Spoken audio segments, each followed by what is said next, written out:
السلام عليكم ورحمة الله وبركاته. ازيكم عاملين ايه؟ يا رب تكونوا بألف خير. النهاردة بقى أول رجب، كل سنة وانتم طيبين. يا رب يتقبل منا صالح الأعمال ويعود علينا الأيام بخير.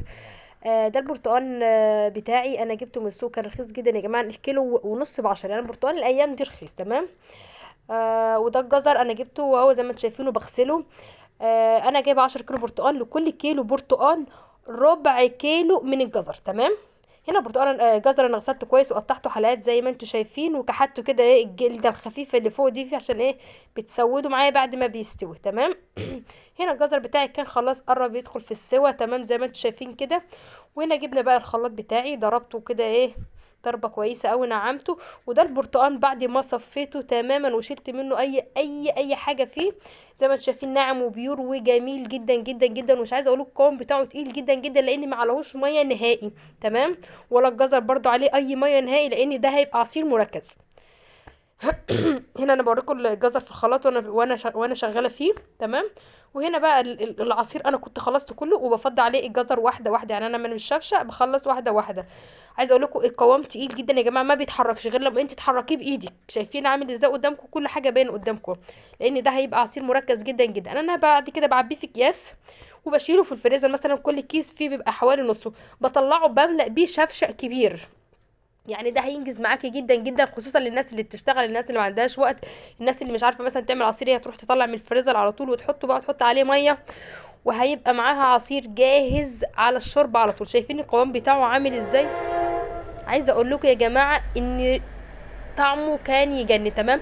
ال10 كيلو برتقال دولت اخدوا معايا 2 كيلو سكر تمام. وحسب السكر بقى، حسب رغبتك انت، عايزه تزودي سكر، عايزه تحبيه مثلا زي ما هو كده، ان البرتقال مسكر جدا تمام، والجزر برضو مسكر جدا برضو.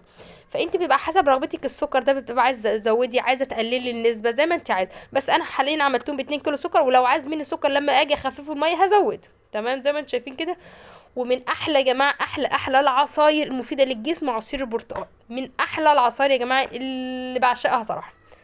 ايه رايكم بقى؟ هنا انا كنت ايه لاقيه نفسي فاضيه عماله بلعب، عاجبني قوي القوام بتاعه. هنا بعد ما عبناه في الاكياس زي ما انتم شايفين كده، بصوا ما شاء الله ما شاء الله اكبر، اللهم صل على النبي. بصوا شكله جميل وعامل كميه معايا كتيره جدا. والبرتقال دلوقتي الايام ده رخيص، استغل الوقت ان البرتقال دلوقتي الكيلو ونص ب10، انا جايبه الكيلو ونص ب10 دلوقتي.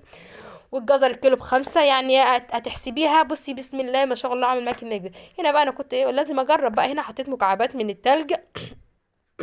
مكعبات من التلج عاملاها في قالب سيليكون، اشكال يعني وكده، كان شكلها عاجبني فقلت اجرب. مع ان الجو كان ساعه تلج يا جماعه، بس قلت مش مشكله. طباخ السم بيدوق. هنا انا بعد ما حطيت، شوف العصير يا جماعه بيصبي تقيل جدا، عامل زي العسل ما تكوني بتصبي عسل كده مركز جدا.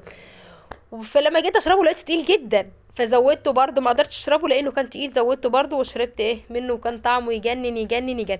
ولو وصلت لهنا في الفيديو ما تبخليش عليا بلايك وبكومنت بايدك الجميله.